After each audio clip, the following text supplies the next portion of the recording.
أعوذ بالله من الشيطان الرجيم. بسم الله الرحمن الرحيم. والعصر إن الإنسان لفي خسر إلا الذين آمنوا وعملوا الصالحات وتواصوا بالحق وتواصوا بالصبر. وقال الله تعالى في قرآن الكريم: إن الذين قالوا ربنا الله ثم استقاموا تتنزل عليهم الملائكة ألا تخافوا ولا تحزنوا وأبشروا بالجنة. صدق الله مولانا العظيم وصدق رسوله النبي الكريم ونحن على ذلك من الشاهدين والشاكرين والحمد لله رب العالمين. سورہ عصر کے اندر رب کائنات نے وتواصوا بالصبر کی بات کی ہے کہ صبر کی ایک دوسرے کو وصیت کریں. پھر دوسری جو آیت میں نے آپ کے سامنے تلاوت کی اس کے اندر ان الذین قالوا ربنا اللہ ثم استقاموا کی بات آئی. اور استقامت کے معنی ہے ڈٹ جانا، کھڑے ہو جانا، اپنی جگہ سے ہلنا نہیں. یعنی کہ ایمان کی ایسی کیفیت کہ پھر اس ایمان کو کوئی چیز متزلزل نہ کر سکے، کوئی ہلا نہ سکے. کوئی آزمائش، کوئی مشکل، کوئی تکلیف ایسی نہ ہے کہ انسان کا ایمان ڈگمگا جائے. ایسی کیفیت نہیں ہونی چاہیے. 17 رمضان المبارک کا جو دن ہے، اس دن پر بدر کے میدان میں دو لشکروں کے درمیان جو مقابلہ ہوا تھا، اس میں سے ایک لشکر جس کی تعداد 313 تھی، وہ لشکر دو باتوں پر پورا اترا ہوا تھا. ایک صبر پر اور دوسرا تقویٰ پر. یہ صبر اور تقویٰ کی جو بات تھی، ان صبر اور تقویٰ کے امتحانوں پر پورے اترنے والوں لوگوں کے ساتھ پھر رب کائنات نے کیا مدد کی اور کیا ان کے ساتھ تعاون کیا، وہ سورے کا پورے کا پورا احوال پھر بدر کے حالات کے اندر نظر آتا ہے. اور ویسے بھی ہمیں یہ بات معلوم ہے کہ رب کائنات نے تقویٰ پر بڑا زور دیا ہے. انسان کی وہ کیفیت کہ جس میں اللہ کا ڈر، رب کائنات کا ڈر بندے کے دل پر اس قدر حاوی ہو جائے کہ معصیت اور گناہ کا تصور بھی انسان کے سوچوں سے دور نکل جائے. انسان قریب بھی نہ پھٹ کے کسی گناہ کے، اتنا رب کائنات کا تصور راسخ ہو جائے دلوں کے اندر، قلب کے اندر. پہلے تو بندہ دعا مانگ رہا ہے سورہ فاتحہ کے اندر کہ الحمدللہ رب العالمین الرحمن الرحیم مالک یوم الدین. یہ پوری دعا ہے. ایاک نعبد و ایاک نستعین اہدنا الصراط المستقیم. ہمیں ہدایت دے صراط مستقیم کی. اب ہدایت کی طلب انسان نے رب کائنات سے کی ہے، تو رب کائنات نے جواب میں کیا فرمایا کہ الف لام میم ذالک الکتاب لا ریب فیہ ھدی للمتقین. تم ہدایت طلب کرتے ہو، اپنی تمام تر نمازوں کی سورہ فاتحہ پڑھ کے خدا سے دعا کرتے ہو کہ اللہ مجھے ہدایت دے، تو خدا کہتا ہے کہ ہدایت لینی ہے تو پہلے تقویٰ سے اپنے دل کو مزین کرو. تقویٰ دل کے اندر ہوگا تو پھر ہدایت تمہیں ملے گی، اور تقویٰ دل کے اندر نہیں ہوگا تو یہ ہدایت تمہارے قریب نہیں آ سکتی. اور پھر رب کائنات نے وہ ہدایت پہلے تو فرمایا کہ ہدایت کے لیے تقویٰ ضروری ہے. پھر وہ ہدایت کیا ہے؟ شہر رمضان الذی انزل فیہ القرآن ھدی للناس وبینات من الھدی. واضح کر دیا رب کائنات نے. ہدایت تم نے طلب کی اہدنا الصراط المستقیم، میں نے واضح کر دیا کہ ہدایت تب ملے گی کہ جب تمہارے دل میں تقویٰ ہوگا، اور تقویٰ جو تمہارے اندر پیدا ہو جائے گا تو پھر وہ قرآن پاک تمہیں تمہارے دلوں کی کیفیتوں کو تبدیل کرنے کے لیے تمہارے لیے معاون اور مددگار ثابت ہو جائے گا. پھر تمہارے اندر وہ تبدیلیاں آنا شروع ہو جائیں گی جو خدا رب ذوالجلال کو تم سے مطلوب ہے. تو یہ وہ کیفیت ہے، یہ وہ حالات ہیں کہ دل کے اوپر اگر انسان کے جم جائیں، چڑھ جائیں، پیدا ہو جائیں دل کے اندر، تو پھر رب کائنات کی نصرت اور مدد بندے کے لیے شامل حال ہو جاتی ہے. اقبال نے بڑا پیارا شعر کہا کہ فضائے بدر پیدا کر فرشتے تیری نصرت کو اتر سکتے ہیں گردوں سے قطار اندر خطارت بھی. تو جو فضائے بدر تھی وہ دلوں کی کیفیت تھی، وہ دلوں کی فضا تھی کہ وہ دل اللہ تبارک و تعالیٰ کے تقویٰ اور خوف اور رلایت کے اندر ڈوبے ہوئے دل تھے. اور وہی دل تھے کہ جن کو پھر ڈر نہیں تھا کسی کا، کسی موج بلا کا ڈر نہیں تھا، کسی طاقت کا، کسی لشکر کا، لشکر کے اسلحہ کا، ان کی زرہوں کا، ان کے گھوڑوں کا، ان کے اونٹوں کا، کسی چیز کا خوف پھر انسان کے دلوں پر طاری نہیں تھا. اور حالات یہ بتاتے ہیں کہ مکی دور میں اللہ تبارک و تعالیٰ نے مومنین آزمائش کی ہے رب ذوالجلال نے. اور دیکھیں اسی کڑی آزمائش ہے، اس آزمائش کا انسان تصور نہیں کر سکتا۔ پہلے تو خاموش تبلیغ کا دور چل رہا ہے، لوگوں کو پتہ ہی نہیں کہ کیا ہو رہا ہے۔ اللہ کے رسول صلی اللہ علیہ وسلم نے گھر کے لوگوں سے، قریبی دوستوں سے ذکر فرمایا، پھر غلاموں سے ذکر ہوا ہے، تو یوں خاموش سی ایک تبدیلی آئی ہے۔ یہ پہلا مرحلہ ہے دعوت کا، جس کو کہا جاتا ہے کہ پہلا مرحلہ خاموش تبلیغ کا مرحلہ ہے۔ اور اس کے بعد جب یہ دعوت کی بات سامنے آ گئی ہے تو پھر اعلانیہ تبلیغ کا معاملہ آ گیا، اعلانیہ دعوت کا معاملہ آ گیا، اور لوگوں نے کھل کر دعوت دینا شروع کر دی۔ عمر فاروق رضی اللہ تعالیٰ عنہ کا قبول اسلام، بیت اللہ شریف کے اندر آنا، اور اگر اذان دینا، اگر پکارنا، قرآن کی آیات کو تلاوت کرنا، کھلم کھلا کر کہنا کہ ہاں ہم اہل ایمان ہیں۔ اب کھلم کھلا دعوت کا دور شروع ہو گیا، اور چونکہ کھلم کھلا دعوت کا دور شروع ہو گیا، آزمائشوں کے پہاڑ ٹوٹ پڑے، اور اس جگہ پر کہا گیا کہ اب تمہیں صبر اختیار کرنا ہے، اب تمہیں ہلنا نہیں ہے۔ اب جو تم نے ایمان کی دعوت کو قبول کیا ہے تو اب اس سے ایک انچ بھی پیچھے نہیں ہٹنا، ایک سوچ بھی پیچھے نہیں ہٹنا۔ اور پھر وہ حالات مکے کے جو لوگوں کے سامنے ہوئے، وہ ہم سب لوگ اس سے واقف ہیں، بار بار اس کا تذکرہ ہوتا ہے کہ سیدنا بلال حبشی رضی اللہ تعالیٰ عنہ کے ساتھ کیا ہو رہا ہے، خباب بن ارد رضی اللہ تعالیٰ عنہ کے ساتھ کیا ہو رہا ہے، حضرت سمیہ رضی اللہ تعالیٰ عنہ کے ساتھ کیا ہو رہا ہے، کسی کو ریگستانوں کے اندر ننگے پیٹھوں لٹایا جا رہا ہے، کسی کو انگاروں کے اوپر لٹایا جا رہا ہے، لیکن یہ کہ ساری کیفیت کو برداشت کرنا ہے۔ کفو کی بات کی گئی ہے قرآن پاک کے اندر، کفو کی بات کہ نہیں، آپ نے جو ہے وہ اس کے پیچھے ان کے جواب میں کوئی کارروائی نہیں کرنی، کوئی رد عمل نہیں دکھانا، بس برداشت کرنا ہے۔ 13 سال کا دور ایک برداشت کا دور ہے۔ اللہ رب العالمین کی طرف سے حکم ہے کہ نہیں، جواب نہیں دینا۔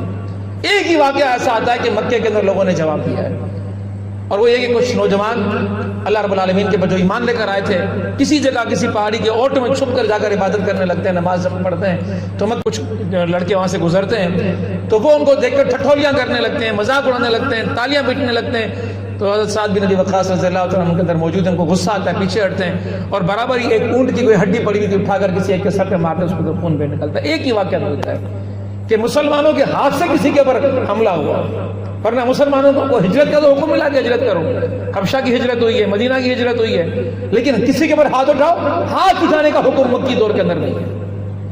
یہ دور ابھی شروع نہیں ہوا، برداشت کا دور ہے، صبر کا دور ہے، استقامت کا دور ہے۔ اللہ رب العالمین ایمانوں کو آزمانا چاہتا ہے۔ پھر وہ دور آیا کہ مدینے سے ایک وفد آتا ہے، پیشتر لوگ آتے ہیں، نبی اکرم صلی اللہ علیہ وسلم سے گفتگو ہوتی ہے، بات ہوتی ہے، ایمان لے کر آتے ہیں، دعوت دیتے ہیں کہ آپ مدینے آ جائیں۔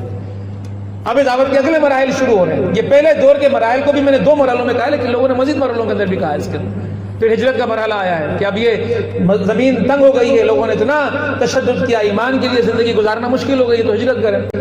اور پھر حبشہ کی ہجرت، ایک دوسری ہجرت، پھر مدینے کی ہجرت، یہ سارے ادوار گزرے۔ لیکن مدینے کی ریاست تو اسلام کو ایک مطلوب ریاست تھی، کیونکہ مکے کے اندر رہ کر لوگ اپنی انفرادی زندگی تو اسلام کے مطابق گزار سک رہے تھے، لیکن اجتماعی زندگی کا دین اسلام بن جائے، اسٹیٹ کا مذہب اسلام بن جائے، اسٹیٹ کے قوانین اس کے لحاظ سے آ جائیں، اور فیصلے اس کے لحاظ سے ہونا شروع ہو جائیں، عدالتوں کے اندر وہ نظام آ جائے، اسکولوں کے اندر وہ نظام آ جائے، معاشرت کا وہ نظام آ جائے، وہ نظام مکے میں ممکن نہیں تھا۔ تو ایسی ایک ریاست کی ضرورت تھی، تو رب کائنات نے وہ ریاست مدینے کی صورت میں عطا کی۔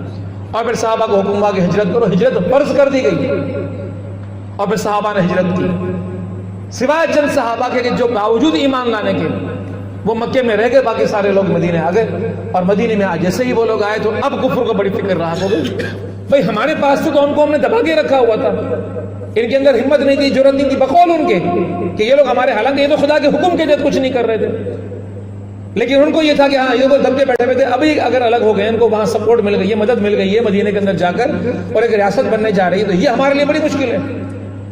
حضرت سعد بن معاذ رضی اللہ عنہ کے حوالے سے آتا ہے کہ وہ اسی دور کے اندر ایک مرتبہ بیت اللہ کی زیارت کے لیے بیت اللہ تشریف لائے اور طواف کر رہے تھے، تو وہاں پر ابو جہل نے کہا کہ اچھا تم تو وہی لوگ ہو نا کہ جنہوں نے محمد مصطفیٰ صلی اللہ علیہ وسلم کو پناہ دی ہے، ہم بیت اللہ آنا تمہارا بند کر دیں گے۔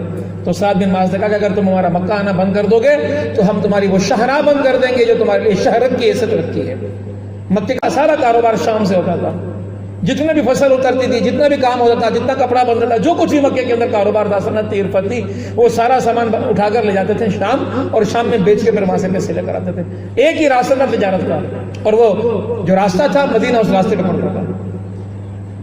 تو سعد بن معاذ نے کہا کہ تم اگر ہمیں مکہ آنے سے روکو گے تو ہم تمہارا راستہ بند کر دیں گے۔ تو یہ تاریخی حقائق ہیں۔ اب ان لوگوں نے کہا کہ یہ تو وہاں چلے گئے اور یہ اگر منظم ہو گئے تو ہمارا راستہ بند کر دیں گے، لہذا مسلمانوں کو منظم ہونے نہ دو، طاقت بننے نہ دو، لہذا ان کے اوپر حملے شروع کرو۔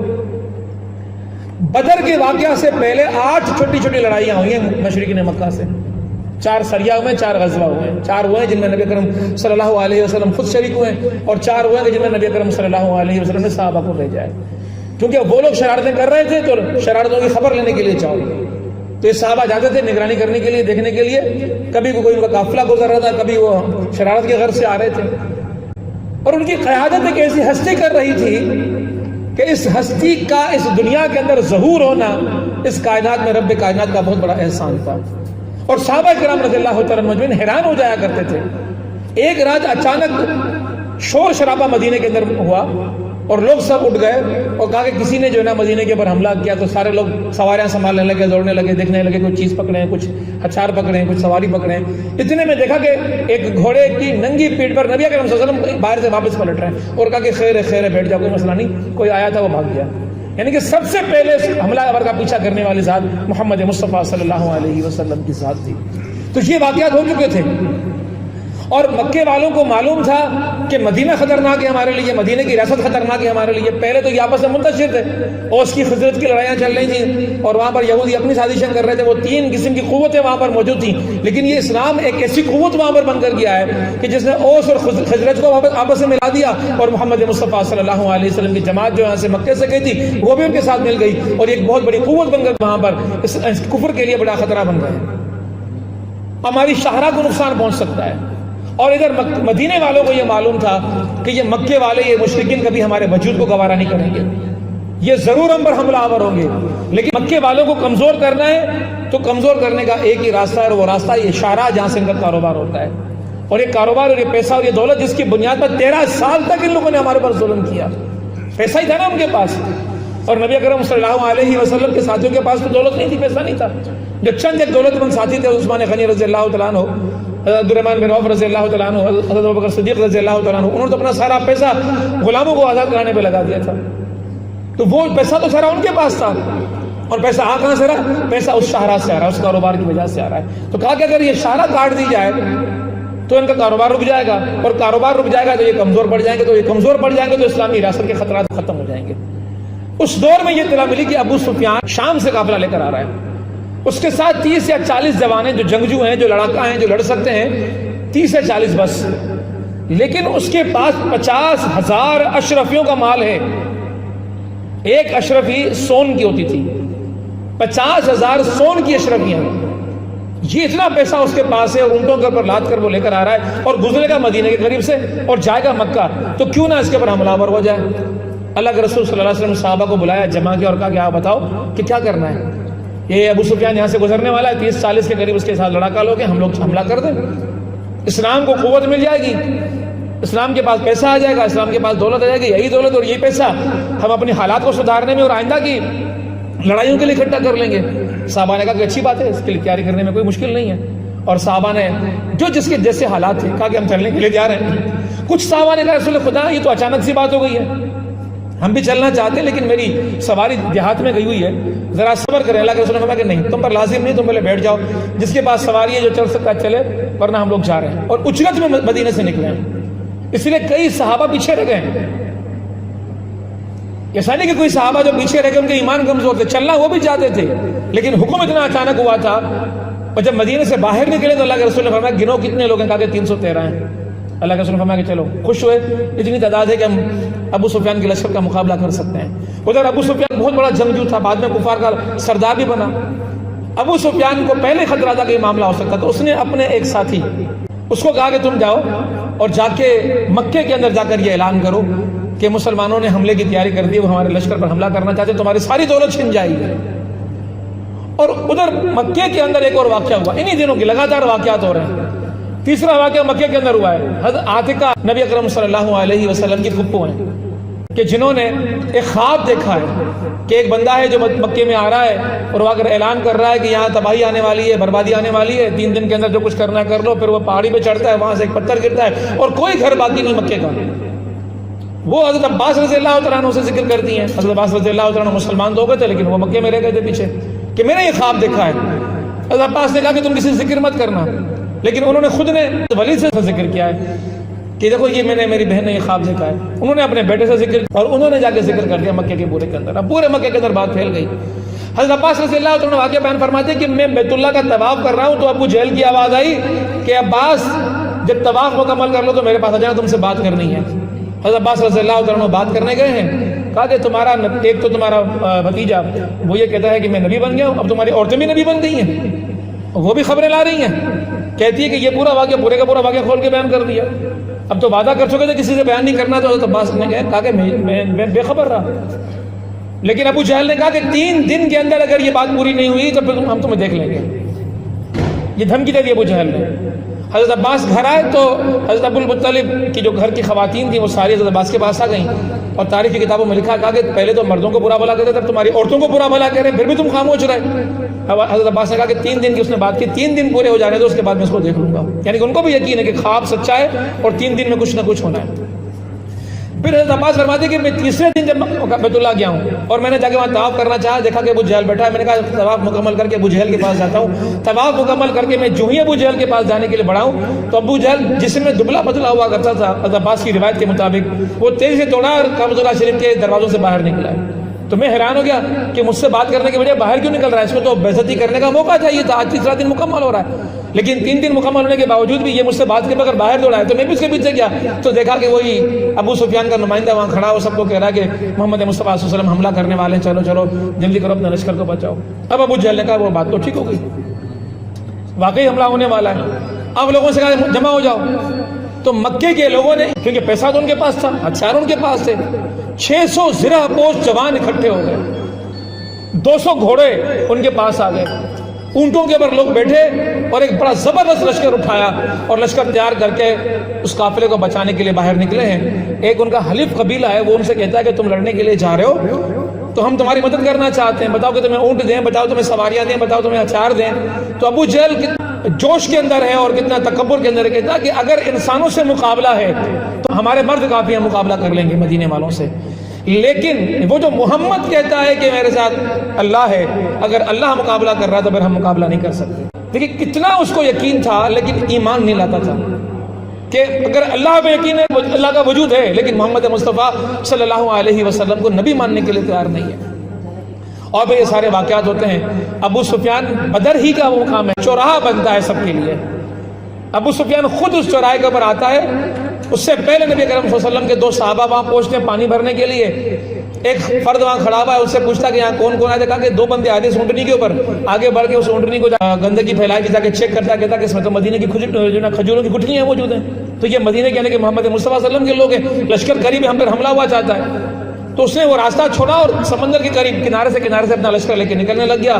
اب یہ اطلاع پہنچ گئی ابو جہل کے لشکر کے پاس جو مدینے کی طرف آ رہا تھا کہ تم جس مقصد کے لیے آ رہے تھے مقصد پورا ہو گیا، جو قافلہ آ رہا تھا کاروباری وہ بچ گیا ہے، اب چھوڑو تم واپس چلو. تو ابو جہل نے کہا کہ نہیں ہم واپس تھوڑی ہوں گے جب تک محمد مصطفیٰ صلی اللہ علیہ وسلم پر اپنا رعب اور دبدبہ نہ جما لیں، ہم لوگ واپس نہیں جائیں گے. ہم بدر جائیں گے، بدر میں 3 دن ہم رہیں گے، شراب پیئیں گے، ساز و سوز کی محفلیں ہوں گی، دفلیاں بجیں گی، کنیزیں ناچیں گی اور ہم ایک دھاک بٹھائیں گے مدینے والوں کے اوپر کہ ہم کتنی قوت والے لوگ ہیں. یہ ابو جہل کا مکالمہ ہے.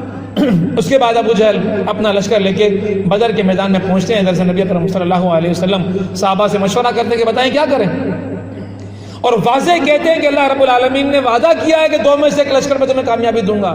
کہو تو ابو سفیان کے پیچھے چلیں اور کہو تو ابو جہل کے ساتھ مقابلہ کرنے کے لیے چلیں. حضرت ابو ایوب انصاری رضی اللہ عنہ کہتے ہیں کہ رسول خدا اس لڑائی کا کیا فائدہ جو ابو جہل سے کریں گے، قافلے سے جا کے مال چھینتے ہیں، اس سے مقابلہ کرتے ہیں. صدیق اکبر رضی اللہ عنہ کہتے ہیں کہ رسول خدا ابو جہل کا مقابلہ کرنا چاہیے. اپنی پوری تقریر کرتے ہیں جو تاریخ کتابوں میں موجود ہے. پھر عمر فاروق کھڑے ہو جاتے ہیں، پھر وہ تقریر کرتے ہیں. پھر حضرت مقداد رضی اللہ عنہ کھڑے ہو جاتے ہیں، پھر وہ ایک تقریر کرتے ہیں اور کہتے ہیں کہ موسیٰ علیہ السلام کی قوم کے لوگ اس طرح نہیں ہے جو اپنے پیغمبر سے کہیں کہ جاؤ اور جا کے تم مقابلہ کرو، تم جانو تمہارا خدا جانے.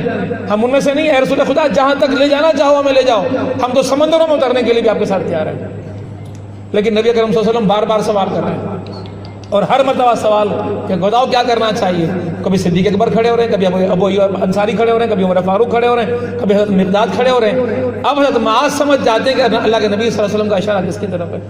تو کہتے ہیں کہ رسول خدا کیا آپ کا اشارہ ہماری طرف ہے؟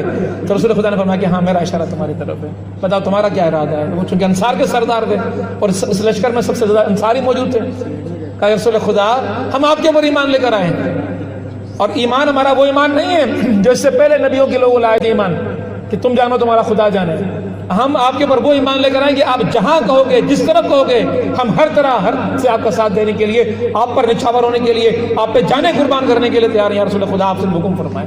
رسول خدا صلی اللہ علیہ وسلم متبسم ہوتے ہیں، مسکراتے ہیں اور خوش ہوتے ہیں اور دعائیں دیتے ہیں، اور اس کے بعد کہتے ہیں کہ چلو بدر کے میدان کی طرف چلتے ہیں۔ اللہ کے رسول صلی اللہ علیہ وسلم 313 سے ساتھیوں کو لے کر بدر کے میدان کی طرف آ رہے ہیں، صرف 3 گھوڑے ساتھ ہیں اور بعض روایت میں کہ 2 گھوڑے ہیں، اور حالت یہ کہ ایک اونٹ میں 3 بندے بیٹھ رہے ہیں، اور نبی کرم صلی اللہ علیہ وسلم کے ساتھ علی کرم اللہ وجہ اونٹ پر ہیں اور ایک ساتھی اور ہیں، تو وہ دونوں کہتے ہیں رسول خدا باری باری جو بیٹھ رہے ہیں مناسب نہیں لگ رہا کہ آپ کو بھی نیچے اتر کے چلنا پڑ رہا ہے، آپ بیٹھے رہے ہم دونوں ہی باری باری بیٹھتے رہیں گے۔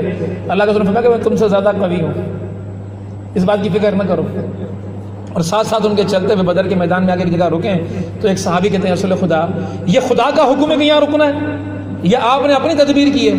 اللہ کے رسول نے فرمایا کہ میں نے اپنی تدبیر کیا، کہا کہ رسول خدا یہ جگہ مناسب نہیں ہے، تھوڑا آگے چلتے ہیں، وہ جگہ زیادہ بہتر رہے گی، وہاں حوض بھی موجود ہے، کنواں بھی قریب ہے، پہلے تو وہ لوگ آ گئے ہیں ابو جہل والے، بہتر جگہ تو انہوں نے منتخب کر لی ہے، لیکن اس سے بہتر جگہ پھر وہ ہے۔ اللہ کے رسول قافلے کو لے کے وہاں پہنچتے ہیں اور وہاں جا کے مشورہ ہو رہا ہوتا ہے۔ حضرت ابو بکر صدیق رضی اللہ عنہ فرماتے ہیں رسول خدا آپ ایک پیچھے مچان بنا لیں۔ حضرت معاذ بن جبل کہتے ہیں کہ ہاں مچان بن جانی چاہیے، وہاں سواری موجود ہونی چاہیے، وہاں پہرا ہونا چاہیے، آپ وہاں بیٹھیں، باقی لشکر کی سب بندی کرتے ہیں اور اس کے بعد لڑائی کرتے ہیں۔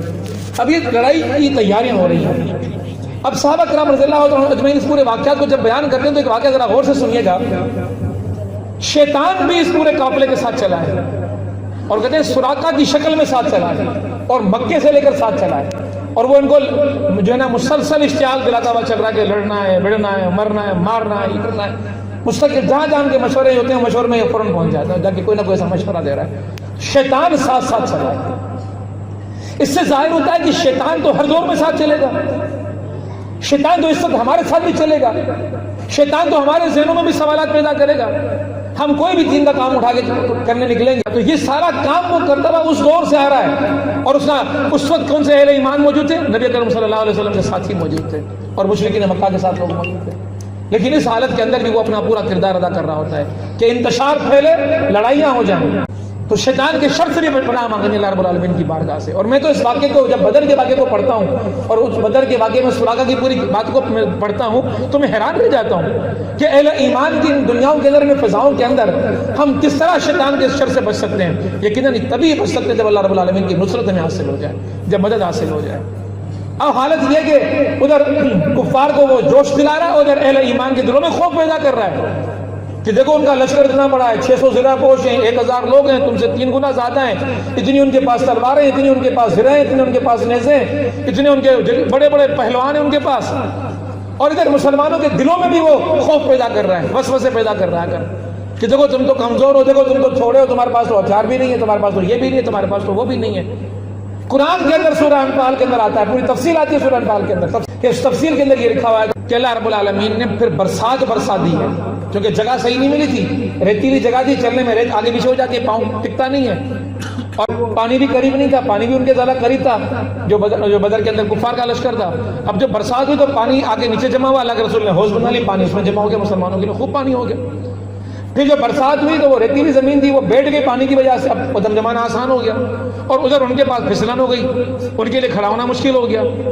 تو اس طرح اللہ رب العالمین نے پہلی بات تو برسات کی، اور پھر اللہ رب العالمین نے جو دوسری بات کی ہے سورہ انفال کے اندر کہ اہل ایمان پر رب کائنات نے غنودگی طاری کر دی۔ رات کا وقت تھا نا، صبح جگ ہونی ہے، حضرت علی کرم اللہ وجہہ فرماتے ہیں کہ نبی اکرم صلی اللہ علیہ وسلم کے سوا کوئی باقی نہیں بچا تھا جس کو نیند نہ آئی ہو، اور آپ دیکھیں کہ 1000 کا لشکر تلواریں لے کر سامنے کھڑے ہوئے، کاٹنے کے لیے کھڑے ہوئے، اور صحابہ کے دلوں پر ایسی سکینت رب کائنات نے طاری کر دی کہ سارے کے سارے صحابہ میں سے کوئی صحابی ایسا نہیں ہے کہ جس کو اس رات نیند نہ آئی ہو، اور نیند اس لیے آئی کہ وہ جو شیطان نے وسواس ڈالے ہوئے تھے وہ نکالنے تھے، اور نیند اس لیے آئی کہ وہ خوف جو شیطان نے پیدا کیا وہ خوف نکالنا تھا۔ اور پھر فرشتے رب کائنات نے بھیجے جو ان کو ڈھارس اور ان کو حوصلہ دے رہے تھے۔ رب کائنات کا وعدہ ہے ان آیات کے اندر کہ 1000 فرشتے بھیجوں گا، بردفین کا نام رب کائنات نے دیا کہ آئیں گے اور آپ کیا کہ مدد کریں گے، 1000 فرشتے۔ تو یہ فرشتوں کا جو آنا ہے، اب 1000 فرشتوں کے بارے میں بھی آتا ہے، روایتوں میں آتا ہے کہ بعض اوقات یہ 1000 فرشتے کو 1000 لوگوں سے لڑنے کے لیے کوئی ضرورت نہیں تھی. وہ تو لوط علیہ السلام کا جو تخت تھا وہ جبرائیل امین کے ایک پر سے پورا گر گیا تھا، ایک فرشتہ ہی کافی تھا. لیکن اللہ رب العالمین نے مومنین کے دلوں میں ایمان کو راسخ کرنے کے لیے، حوصلہ دینے کے لیے رب کائنات نے مردفین کا لفظ استعمال کیا کہ 1000 فرشتے مدد کے لیے رب کائنات بھیج رہا ہے. تو 1000 فرشتے، اور ان کو حکم دیا کہ جا کے ان جو ہے وہ مشرکین کے سروں پہ جا کے حملے کرنا، چوٹے مارنا. تو یہ فرشتوں کی بات رب کائنات نے کی. فضائے بدر پیدا کر، فرشتے تیری نصرت کو اتر سکتے ہیں گردوں سے قطار اندر قطار ربی. اور وہ فضا یہاں پیدا ہو چکی تھی. اور حالات کیا تھے؟ میں تو ایک جگہ پڑھ کے اتنا حیران ہو گیا، اگر وہ روایت صحیح ہے، کہتے ہیں کہ 313 میں سے صرف 6 کے پاس تلواریں تھیں، بعض میں لکھا صرف 8 کے پاس تلواریں تھیں. تو باقی کے پاس کیا تھا؟ حضرت عکاشہ رضی اللہ تعالیٰ عنہ کے بارے میں آتا ہے کہ ان کے پاس ایک تلوار تھی، وہ بڑی دلیری سے لڑے اور کفار کے اندر گھس گئے، ان کو مار مار کے جب ان کی اپنی تلوار ٹوٹ گئی. اب ذرا دیکھیے غور سے، وہ اللہ کے رسول صلی اللہ علیہ وسلم کے پاس آیا کہ رسول اللہ خدا یہ ٹوٹ گئی جس سے میں نے اتنے کافروں کو مارا ہے. اللہ کے رسول نے فرمایا کہ عکاشہ پریشان کیوں ہوتا ہے؟ اللہ کے رسول کے ہاتھ میں ایک چھڑی تھی، بولے عکاشہ رضی اللہ عنہ کے ہاتھ میں دیا تاکہ اس کو لہراؤ. اس کو لہرایا تو وہ تلوار بن گئی، اور کہا کہ اس کو لے جاؤ جا کے لڑو. پھر وہ دوبارہ گئے جا کے لڑیں دوبارہ، اور کہتے ہیں کہ وہ ان کے پاس مستقل موجود رہی، اس قدر موجود رہی کہ وہ بعد کی جنگوں میں، نبی صلی اللہ علیہ وسلم کی بعد کی جنگوں میں بھی اس کو استعمال کرتے رہے. اور اس دن عکاشہ رضی اللہ تعالیٰ عنہ کی دلیری اور بہادری اور جو اللہ کے نبی صلی اللہ علیہ وسلم پر فدا ہونے کا جذبہ تھا، وہ اللہ تبارک و تعالیٰ کو اتنا عزیز ہوا کہ محفل میں حضرت عکاشہ رضی اللہ تعالیٰ عنہ بیٹھے ہوئے، نبی اکرم صلی اللہ علیہ وسلم فرماتے ہیں کہ خدا نے وعدہ کیا ہے کہ 70,000 لوگوں کی بخشش ہو جائے گی، بخشش کر دوں گا. عکاشہ رضی اللہ عنہ نے کہا کہ لمحہ ضائع نہیں ہونا چاہیے، رسول خدا میرے لیے دعا کریں. اللہ کے رسول نے فوراً دعا کی، مبارک والا عکاشہ تمہارے لیے دعا قبول ہو گئی. ایک انصاری صحابی نے کہا رسول خدا میرے لیے بھی دعا کریں، تاکہ تم نے موقع گنوا دیا. یوں اللہ رب العالمین نے راستے کھول دیے اپنی نصرت کے کہ جو صحابہ کام کرتے ہیں. آپ ذرا دیکھیں کہ دلوں کی کیفیت کیا ہے. ہم تصور نہیں کر سکتے کہ اس 313 کے لشکر میں جہاں پر اکثر صحابہ کے جسموں پہ زرہ نہیں ہے، گھوڑے 2 سے 3 ہیں، اور کفار کا 1000 کا لشکر ہے. عام حالات میں دیکھیں انسان کی کیفیت کیا ہو جاتی ہے. عام حالت میں تھوڑا مضبوط اور آپ سے جسم کے اندر طاقتور بندہ ہو تو آپ ویسے گھبرا جاتے ہیں. لیکن یہ تو ایمان ہے نا، اللہ کے اوپر یقین اور ایمان ہے. استقامت کی جو بات آئی ہے، صبر کی جو بات آئی ہے، اللہ کے رسول صلی اللہ علیہ وسلم کے ساتھ ہیں. اب اللہ کے نبی صلی اللہ علیہ وسلم سے عشق اور محبت کی بھی داستانیں رقم کر دی صحابہ نے ان واقعات کے اندر. ایک واقعہ آتا ہے کہ نبی اکرم صلی اللہ علیہ وسلم نے جب یہ دیکھا کہ کفار نے اعلان کر دیا اپنے لشکر میں کہ اب لڑنا ہے، ہمیں بھی تیار ہونا چاہیے، تو اللہ کے رسول صلی اللہ علیہ وسلم اپنے اس چبوترے پہ چلے جاتے ہیں جہاں پر وہ مچان سی بنا دی گئی تھی، جا کے گڑ گڑانے لگتے ہیں اور دعائیں مانگنے لگتے ہیں. اللہ رب العالمین کو یاد کرتے ہیں کہ رب ذوالجلال اگر یہ مٹھی بھر لوگ آج یہ باقی نہ رہے، یہ مٹھی بھر لوگ اگر آج یہ باقی نہ رہے تو کل تیرا نام لینے والا کوئی باقی نہیں رہے گا. اللہ کو تو نبی صلی اللہ علیہ وسلم کے الفاظ کتنے پیارے لگتے تھے. ادھر مٹھی بھر لوگوں کی بات ہوئی، ادھر اللہ نے فرمایا کہ رسول مٹھی بھر، مٹی بھر اپنی مٹھی کے اندر ریت بھر اور پھینک ان کی طرف. اللہ کے رسول نے پھینکی، وہ طوفان بن گئی، کفار کی آنکھوں میں جا رہی ہے، ان کی حلق میں جا رہی ہے. کہا پھر پھینک، پھر دوسری طرف پھینکی، پھر پھینک، پھر تیسری طرف پھینکی. تو اس مٹی کو رب کائنات نے قرآن پاک کے اندر آیت آئی باقاعدہ، اس مٹی کا ذکر ہوا. اور پھر حضرت صدیق اکبر فرماتے کہ رسول خدا اتنا گڑ گڑائے تھے کہ رقت سے طاری ہو گئی، اور وہ جو آپ ہل رہے تھے اس دعا کے اندر، خدا کی بارگاہ میں انسان ہل رہا ہوتا ہے تو چادر مبارک کندھوں سے گر گئی، میں نے اٹھا کے چادر مبارک ڈالی ہے. کیا کہا؟ پھر رسول خدا صلی اللہ علیہ وسلم نے غشی طاری ہو گئی، اور غشی طاری ہونے کے بعد اللہ کے رسول صلی اللہ علیہ وسلم مسکراتے ہوئے اٹھے اور کہا کہ صدیق اکبر مبارک ہو تجھے، ابو جہل مارا گیا اس جگہ پر، عتبہ مارا گیا اس جگہ کے اوپر، شیبہ مارا گیا اس جگہ کے اوپر. اللہ رب العالمین نے نصرت دے دی، اللہ رب العالمین نے فتح دی. ابھی جنگ شروع نہیں ہوئی، اللہ کے رسول اللہ کے نبی صلی اللہ علیہ وسلم نے پہلے ہی نشاندہی کر دی کہ کس جگہ کون کون مرے گا. اور پھر نبی صلی اللہ علیہ وسلم باہر نکلے ہیں اور آگے صحابہ کو تیار کر رہے ہیں. تو ایک تاریخی واقعہ ہوتا ہے، ہاتھ میں چھڑی ہے، سب بندی کر رہے ہیں، اور اس چھڑی سے لوگوں کو سیدھا کر رہے ہیں کہ تو آگے تو پیچھے جا، تو آگے تو اس طرح پیچھے آگے کر رہے ہیں. تو چھڑی سے ایک صحابی کو ذرا زیادہ زور لگ گیا ہے، تو صحابی فوراً چیخا ہے. حضرت سباد رضی اللہ تعالیٰ نام ہے ان کا، یا رسول خدا آپ نے اس چھڑی سے جو زور دیا مجھے تکلیف پہنچی ہے، مجھے اس کا بدلہ چاہیے. اب ادھر کفار کا لشکر، ادھر یہ لشکر، دلوں کی کیفیت، حالات اور منظر دیکھیں کیا ہے. سارے صحابہ حیران ہو گئے، سباد تجھے کیا ہو گیا ہے، تو بدلہ مانگنا رسول خدا صلی اللہ علیہ وسلم سے، وہ بھی ان حالات کے اندر. کہا کہ ہاں مجھے تکلیف پہنچی، میں بدلہ چاہتا ہوں.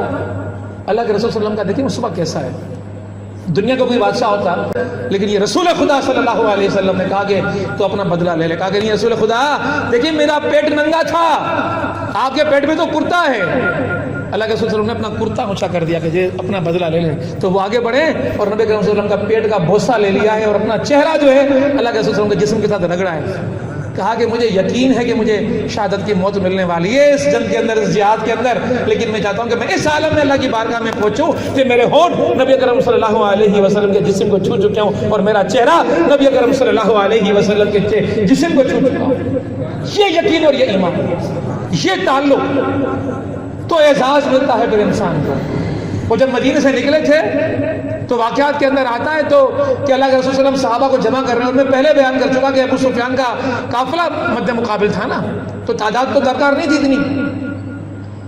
2 صحابہ آتے ہیں، ان کو بڑا شوق ہے، معاذ اور معوذ. یا رسول خدا ہم بھی اس لشکر میں شامل ہونا چاہتے ہیں. اللہ کے رسول نے فرمایا کہ نہیں، تم ابھی چھوٹے ہو، کم عمر ہو، تم لشکر میں نہیں چل سکتے. تو چھوٹے کا جو لفظ سنا تو دونوں اپنے پنچوں پہ کھڑے ہو گئے. رسول خدا دیکھیں کہ ہم تو بڑے، ہم تو لڑنا چاہتے ہیں، ہم تو چلنا چاہتے ہیں. اللہ کے رسول نے فرمایا کہ نہیں، اس طرح تم نہیں چل سکتے، تم چھوٹے ہو. پھر اللہ کے رسول صلی اللہ علیہ وسلم کو ذرا ان کی اس جذبے کو دیکھ کر خوشی بھی ہوئی. فرمایا کہ اچھا تم دونوں آپس میں مقابلہ کرو، جو جیت جائے گا وہ چلے گا. تو دونوں آپس میں کشتی لڑے، جو بڑے تھے وہ جیت گئے. اللہ کے رسول نے فرمایا کہ تم چلو گے، تو چھوٹے والا مایوس تھا. کہا کہ تو مایوس کیوں تھا، تو بھی چل. اور یہ دونوں جب قافلے کے ساتھ چلتے ہیں اور پتہ چلا کہ نہیں اب وہاں نہیں جانا، اب ادھر جانا ہے، 1000 کے لشکر کا مقابلہ کرنا ہے. تو آج کل اسٹریٹجک ٹائم مینجمنٹ اور فیوچر پلاننگ کی بڑی بڑی ٹریننگیں ہوتی ہیں، اس میں کہتے ہیں کہ اپنا ویژن سیٹ کرو، ٹارگٹ سیٹ کرو، منزل سیٹ کرو. تو ان دونوں صحابہ نے اس دور میں 14 سال پہلے میں ٹریننگ کے جو بڑے بڑے ماسٹر ٹرینرز ہیں نا، ان سے بڑھ کر کام کیا. انہوں نے کہا کہ ہمیں بتاؤ کہ ان کا سردار کون ہے. کہا کہ ابو جہل. بتاؤ کہ ابو جہل کون سا ہے ان میں سے. تو لوگوں نے تم کیا کرو گے ابو جہل کو. کہا کہ ہم تو اس کو مارنے کے لیے آئے، ہمارا ٹارگٹ، ہمارا ہدف ابو جہل ہے، کفر کا سردار ہے، ہم تو اس کو مارنے کے لیے آئے. تو لوگ حیران ہو گئے کہ تم اس تک کیسے پہنچو گے. کہا کہ وہ تو ہمارا کام ہے نا، ہمیں صرف نشاندہی کرو. کون ہے. کہا کہ وہ جو نہیں کھڑا ہو پیچھے.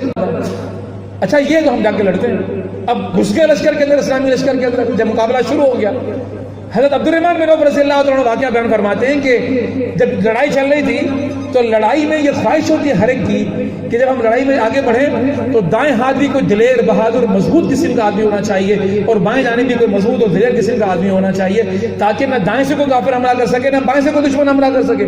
کہنے کہ دائیں جانب دیکھا تو معاذ گڑھ میں، بائیں دیکھا تو معوذ گڑھ میں، تو ٹانگیں اسے کمزور ہو گئی کہ ادھر بھی کمزور ادھر بھی کمزور، دونوں نوعمر صحابہ.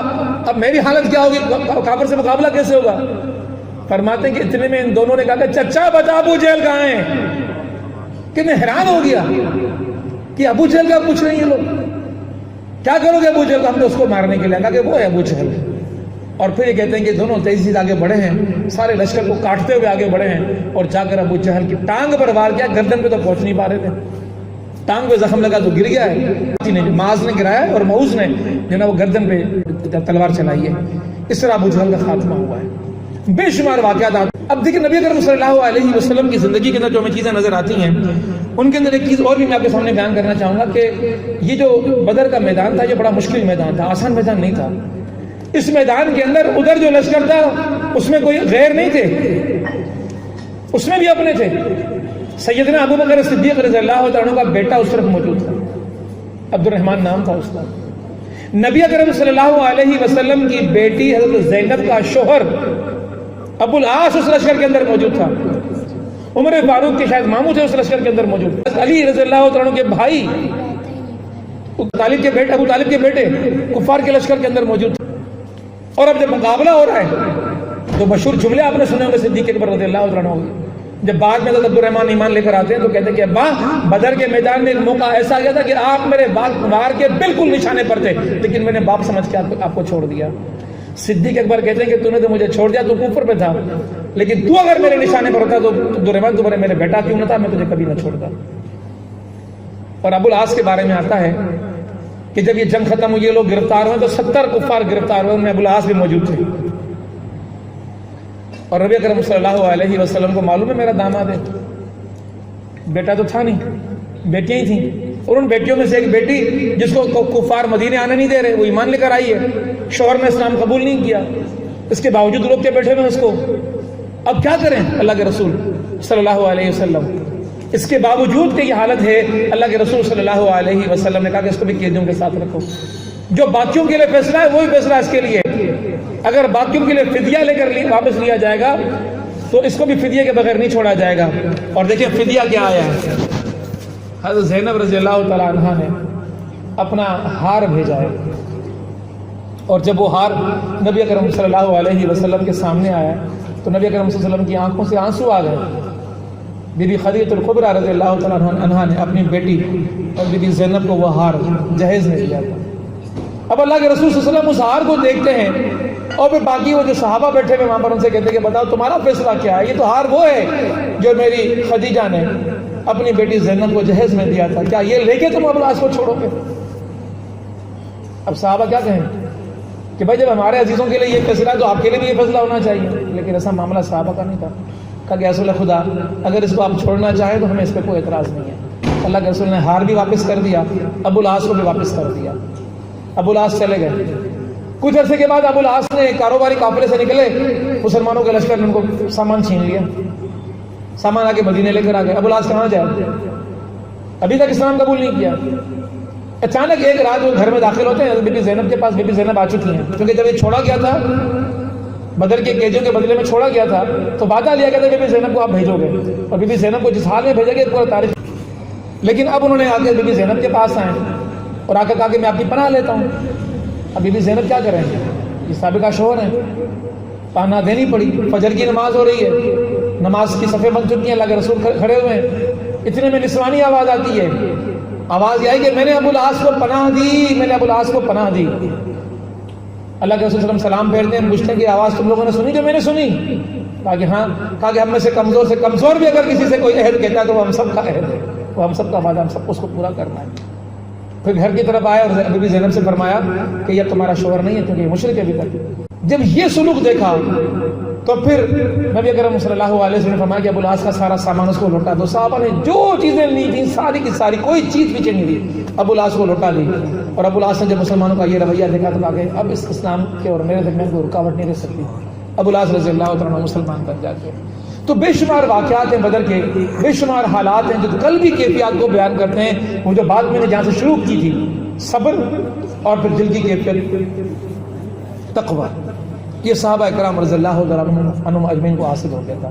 اور یہی وہ دو چیزیں ہیں جو اہل ایمان کو جس بھی دور میں حاصل ہوں گی، جس بھی دور میں حاصل ہوں گی تو خدا کی نصرت اور مدد ایک مرتبہ کے لیے نہیں ہے، ہمیشہ کے لیے خدا کی مدد. وہی صبر اور وہی تقوی فضائے بدر پیدا کر فرشتے تیری نصرت کو اتر سکتے ہیں گردوں سے قطار اندر قطار. ربی اقول قولی ھذا استغفر اللہ لی ولکم ولسائر المسلمین فاستغفروا انہ هو الغفور الرحیم.